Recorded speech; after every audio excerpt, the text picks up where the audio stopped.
Welcome to the final session of the Essentials class.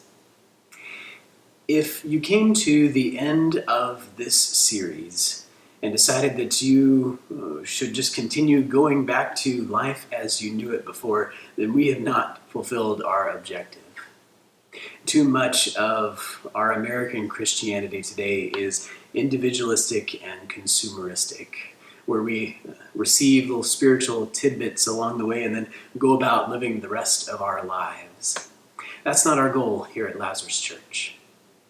Our goal is to be about the Great Commandment and the Great Commission that God gave to us. The Great Commandment to love God and love others, the Great Commission to make disciples of all nations. And the way it plays itself out is inviting people to walk with us as we walk with Jesus. So our goal is not for you to become a spoon-fed Christian. Instead, we want to encourage you to be a self-feeder, someone who has in their tool belt these rhythms of discipleship, who understands a little bit better what it looks like to walk with Jesus, and can start taking those practices on for yourself. That's why we offer discipleship pit stops, not destinations. Discipleship doesn't happen by attending events. Events can be helpful in boosting our walk with Jesus, but 99% of being the church happens outside of worship, outside of those events. So let me paint you a picture of what that might look like. When Jesus called Philip, one of his first disciples, the first thing Philip did was go and find Nathanael. And he didn't run up to him and say, "Hey, I've just learned everything there is to know about Jesus, and I'd love to give you this important knowledge as well." Instead, he came to Philip and he said, we found this man who seems to be the one that the Bible points to. Come and see. Come with me and learn more about him. That's what we hope to see in your life too. If this is the first time that you're really digging into the Bible and starting to read God's Word for yourself, we'd love for you to invite someone into that journey with you. Maybe it's a friend, maybe it's your significant other, someone whom you can say, I've started reading the Bible, and would you be interested in checking that out with me? Maybe you're starting to pray more regularly. We'd love for you to start inviting people into that. Maybe starting with the people in your own household, inviting them to pray with you before meals, inviting your kids to pray with you before bedtime. Becoming a disciple of Jesus is not some future event on the horizon that we should wait to become mature in before we invite someone to come along. It's a journey. It's a walk with Jesus. And we'd love for you to invite someone to walk with you in that journey.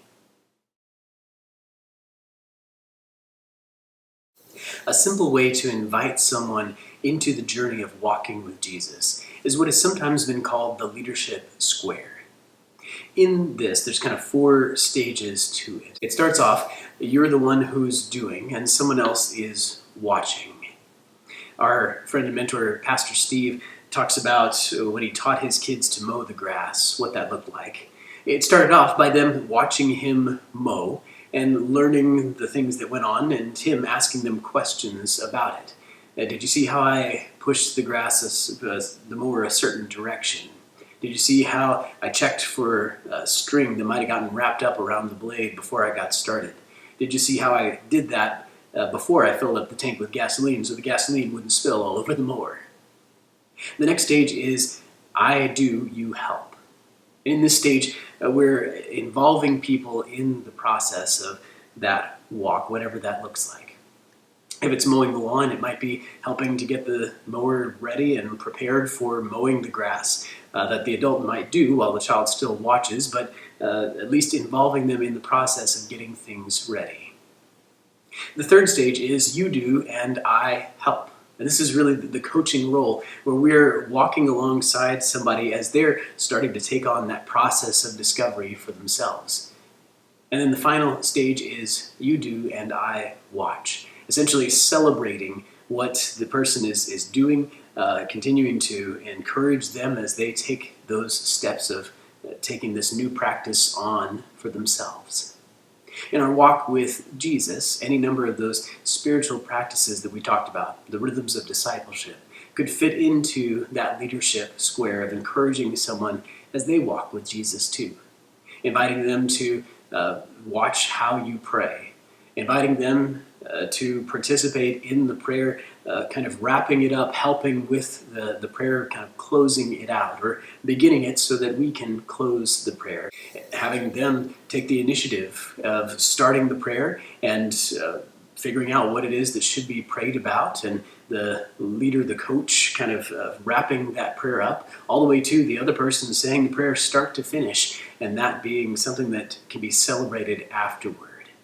In each of those stages, this stage wraps up with questions, asking questions about what they learned from the experience, what they would like to try in the future. And the final stage is all about celebrating that this practice is becoming a regular part of their lives. A disciple is simply someone who follows Jesus. Let's follow him together. And let's invite the people around us to walk with us too.